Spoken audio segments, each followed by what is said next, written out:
Good morning, children. In the previous video, we have studied about what is reproduction and the vegetative and reproductive parts of a plant. Now, in this video, we will study about vegetative bud, reproductive bud, and also the modes of reproduction. So, for this video, refer page number 133 and 134 of the textbook. तो हमने vegetative parts देखे थे plants के, जिसमें roots, leaves और stem आते हैं और रिप्रोडक्टिव पार्ट में फ्लावर आता है. उसी तरह से there are two types of birds, vegetative bird and reproductive bird.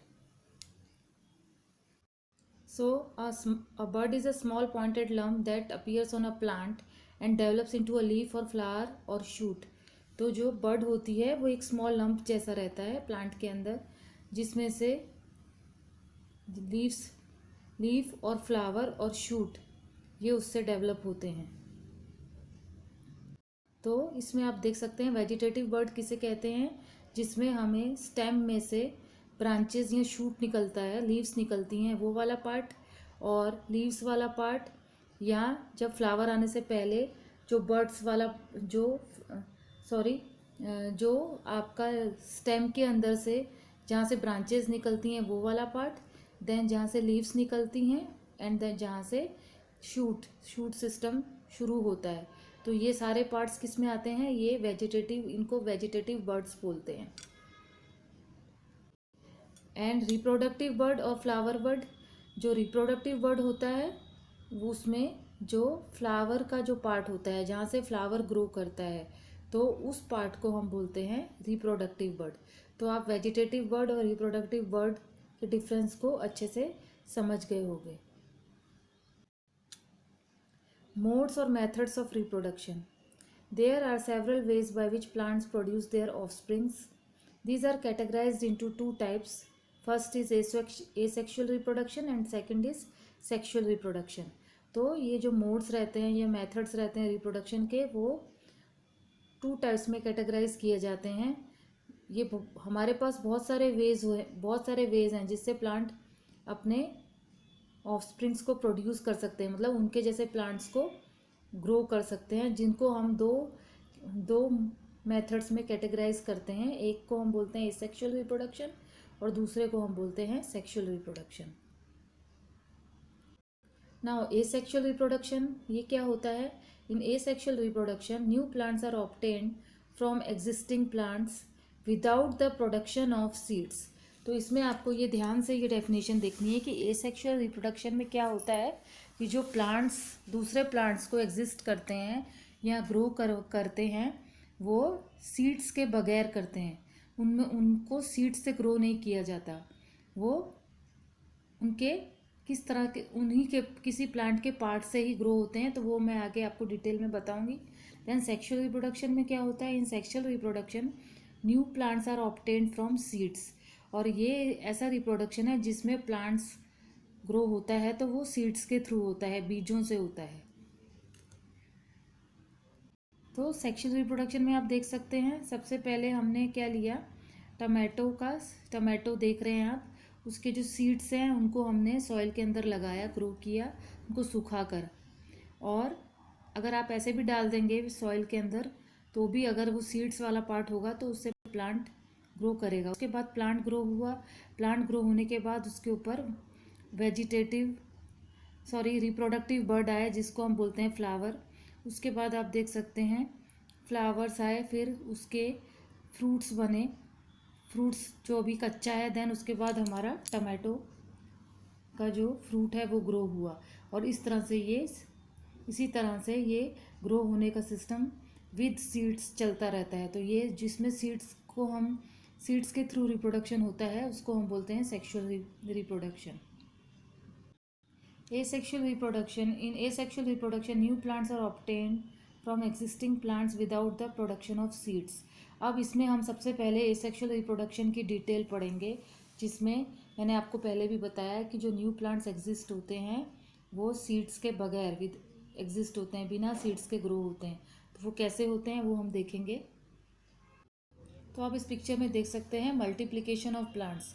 तो किसका मल्टीप्लिकेशन हो रहा है? रोज़ प्लांट का मल्टीप्लिकेशन हो रहा है। और रोज़ प्लांट क्या होता है? जो विदाउट सीड ग्रो होता है।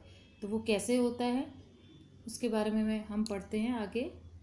तो हमें पता है कि जो रोज़ प्लांट है उसकी हम कटिंग लगा देते हैं अगर, और उसको सॉइल में लगा देते हैं तो, और उसमें जो भी हम उसकी कटिंग या स्टेम कट करके लगाते हैं उसमें हमें ये ध्यान रखना है कि उसके अंदर बर्ड्स छोटे छोटे प्रेजेंट होने चाहिए।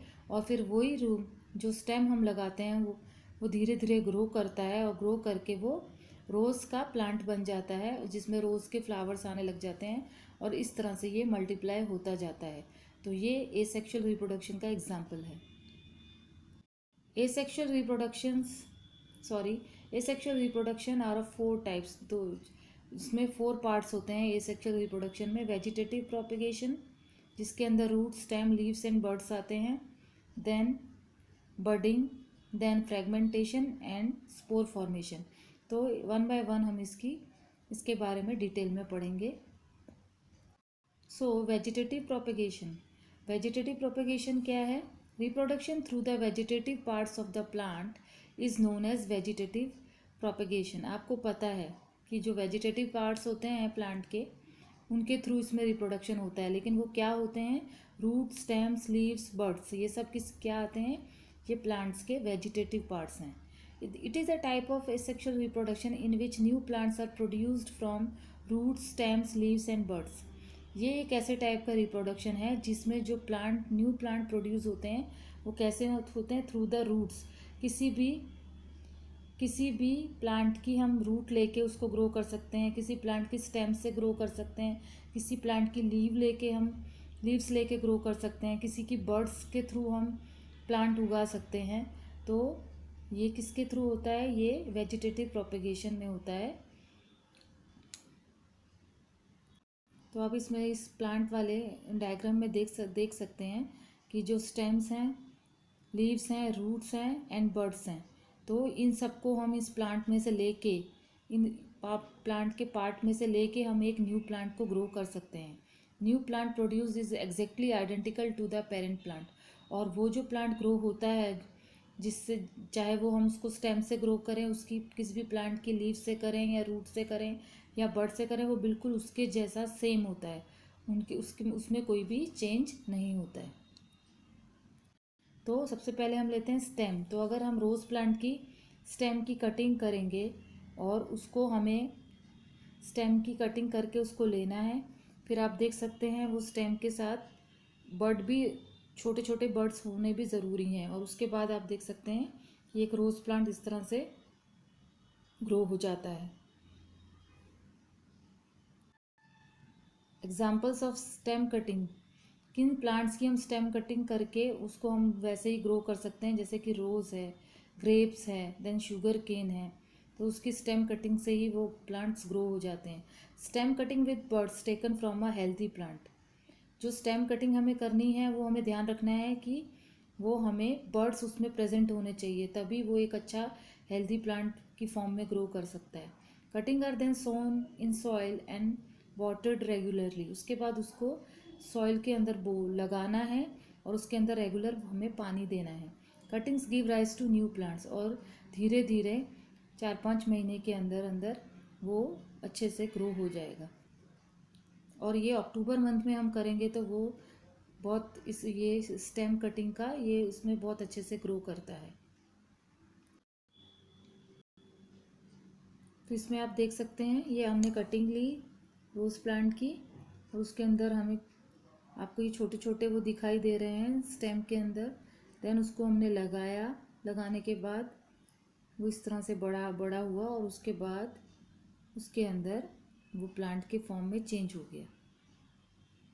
So in the next video we will study about the other part of the vegetative propagation, stem or underground stem.